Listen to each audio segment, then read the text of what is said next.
ఉమ్మడి విశాఖలో ఈసారి ఏ పార్టీ ఏ నియోజకవర్గం గెలుస్తుందో ఇప్పుడు చూద్దాం.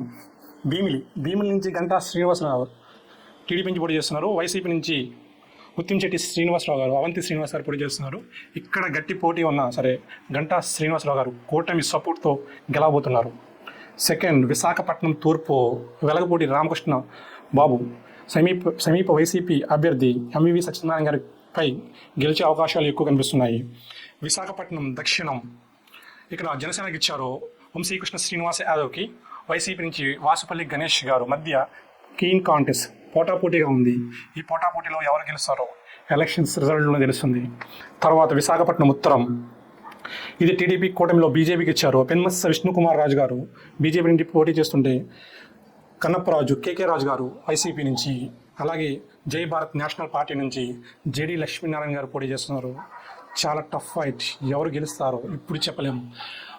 జూన్ 4వ తారీఖు 2024 రిజల్ట్ డే మనం తెలుసుకునే అవకాశం ఎక్కువ ఉంది.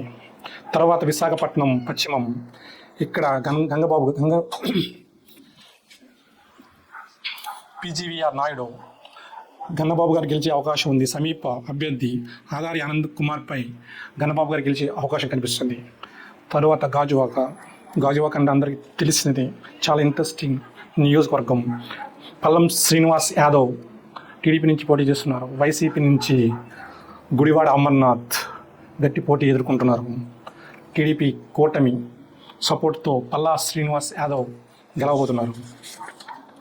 చోడవరంలో కేకే రాజు గారు టీడీపీ నుంచి, వైసీపీ నుంచి కరణం ధర్మశ్రీ గారు పోటీ చేస్తున్నారు.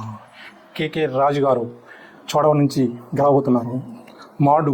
మాడుగుల నుంచి మొన్నటి వరకు వైసీపీ ఎడ్జ్ కనిపించింది. ఇప్పుడు టీడీపీ నుండి బండారు సత్యనారాయణ మూర్తి గారు గెలిచే అవకాశాలు ఎక్కువ కనిపిస్తున్నాయి. తర్వాత అనకాపల్లి కూటమిలో భాగంగా జనసేనకి ఇచ్చారు. ఇక్కడ జనసేన నుంచి కొణితెల రామకృష్ణ గారు వైసీపీ అభ్యర్థి భరత్ కుమార్పై గెలిచే అవకాశాలు ఎక్కువ కనిపిస్తున్నాయి. తర్వాత నియోజకవర్గం పెందుర్తి నుంచి పంచకర్ల రమేష్ బాబు జనసేన అభ్యర్థి, వైసీపీ నుంచి అన్నంరెడ్డి అదీప్ రాజుపై వ్యతిరేకత ఉండడంతో ఆయన ఈజీగా గెలిచే అవకాశాలు ఎక్కువ కనిపిస్తున్నాయి.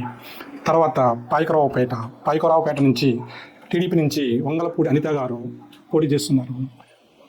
వైసీపీ నుంచి కంబాల జోగులు గారు పోటీ చేస్తున్నారు. ఇక్కడ టఫ్ ఫైట్ ఉంది. టఫ్ ఫైట్లో కూడా టీడీపీ అభ్యర్థి వంగలపూడి అనిత గారు గెలిచే అవకాశాలు ఎక్కువ కనిపిస్తున్నాయి.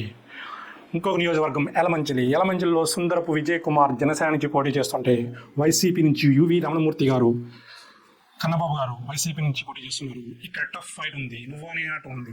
సో ఎలక్షన్స్ డే మాత్రమే ఈ రిజల్ట్ చెప్పగలం. తర్వాత అరకు వ్యాలీ ఎస్టీ, ఇక్కడ వైసీపీ అభ్యర్థి మచ్చిలింగం గారు సమీప బీజేపీ అభ్యర్థి రాజారావుపై గెలిచే అవకాశాలు ఉన్నాయి. ఇక్కడ ఇండిపెండెంట్ అభ్యర్థి కూడా ఉన్నారు థామస్, ఆయన కూడా గట్టి పోటీ ఇస్తున్నారు. అలాగే కాంగ్రెస్ నుంచి గంగాధర్ స్వామి గారు కూడా గట్టి పోటీ ఇస్తున్నారు. ప్రస్తుతానికి మత్స్యలింగం గారు గెలిచే అవకాశాలున్నా చెప్పలేం, ఎందుకంటే ఇండిపెండెంట్ అభ్యర్థులు గట్టిగా ఉన్నారు. కాంగ్రెస్ కూడా గంగాధర్ స్వామి కూడా గట్టిగా ప్రయత్నిస్తున్నారు. ప్రస్తుతానికి అయితే వైసీపీ గెలిచే అవకాశాలు ఉన్నాయి. తర్వాత పాడేరు ఎస్టీ, ఇక్కడ విశ్వేశ్వరరాజు వైసీపీ అభ్యర్థి సమీప టీడీపీ అభ్యర్థి వెంకట రమేష్ నాయుడుపై గెలిచే అవకాశాలు అయితే కనిపిస్తున్నాయి. ప్రస్తుతానికి మొత్తం 15 నియోజకవర్గాల్లో ఉమ్మడి విశాఖ జిల్లాలో 15 నియోజకవర్గాలు ఉంటే TDP 8, Janasena 2, YCP 2, keen contest 3. Thank you all.